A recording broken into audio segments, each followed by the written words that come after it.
Hey guys, so somebody asked me in the comment section earlier, she was like, what did you do to come out of homelessness, and what did you do to, like what career did you have, like what, like what you had going on.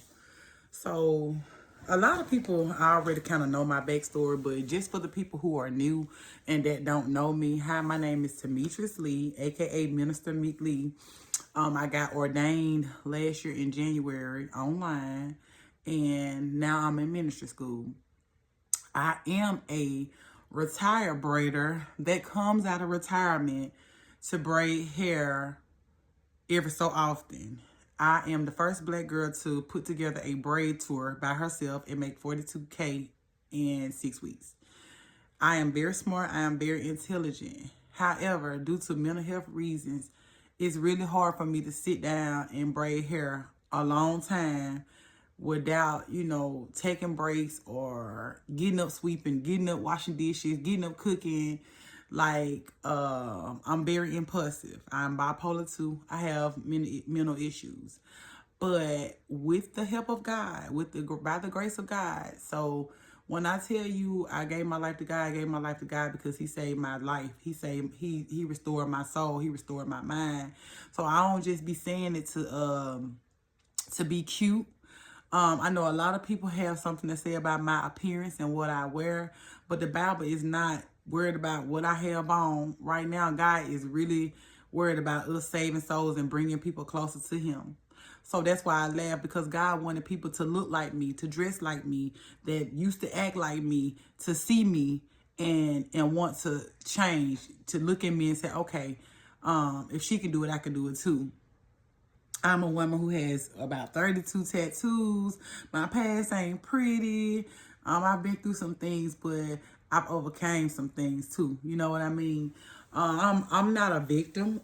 I've been through some things. I'm not a victim. I'm a survivor. I'm a conqueror, and you are too. I also teach creator courses. I teach people how to make money on social media. This is what I've been doing for the last 2 years. I've been making money online, just posting videos, being transparent.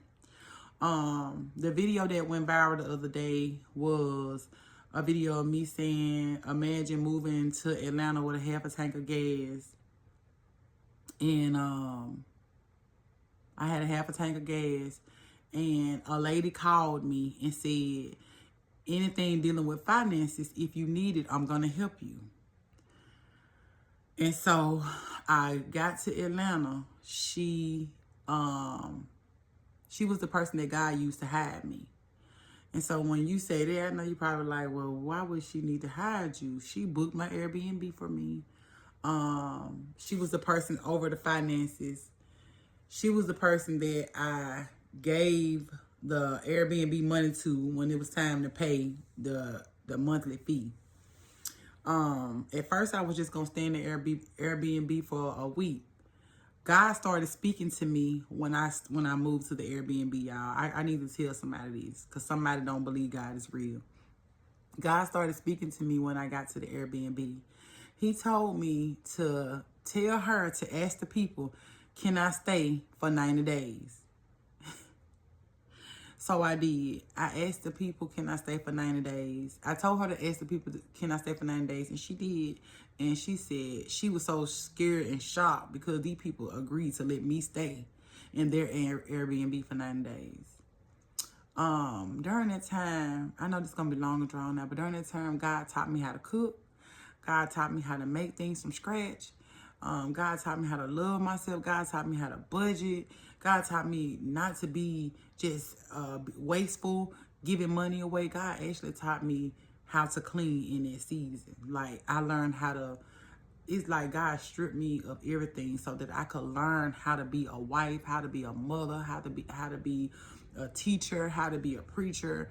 And I went through those things. So I don't just scream God, God, God just because it sounds good. He came to me when I had nothing. He came to me when I was in the middle of a mental breakdown.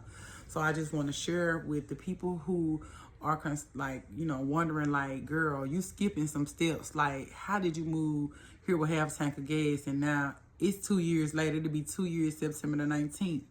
And I made it. I made it. I made it. Also, a lot of people didn't know I was dating somebody, and he pretty much left me. Like, girl, like I didn't move here for him, but I was dating him. Like, he was here.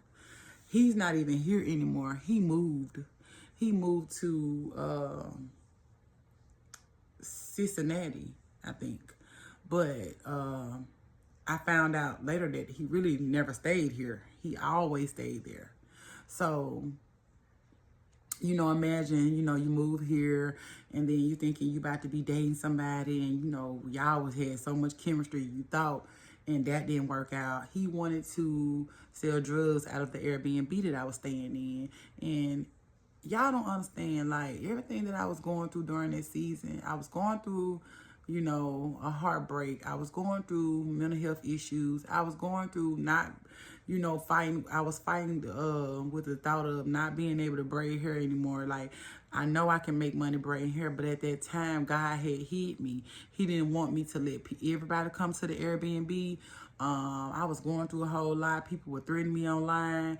I was going through that stage where everybody hated me. They loved me when I was viral, but then when people started talking down on me, they started talking down on me too. So it's like it was a shape shift, but it was for a reason. Now I know, like, God didn't want me in that spotlight. He didn't want me viral on, you know, cursing people out and misleading the youth. He wanted me to be an example of what he could do. So I model this lifestyle because it's real. You know, and I am here. I've been here, like I said, almost 2 years, and God has taken care of me. He told me in July of last year to go to school, go to ministry school. I didn't think that I needed to go to ministry school. I thought if you were called, you were called. You didn't need any, I didn't need any assistance with getting to know God. You know, he came to me. He called me, so I'm good. Well, in July, he told me to enroll in school, and everybody probably looking at me crazy like, God talking to you? Yes, God talks to us.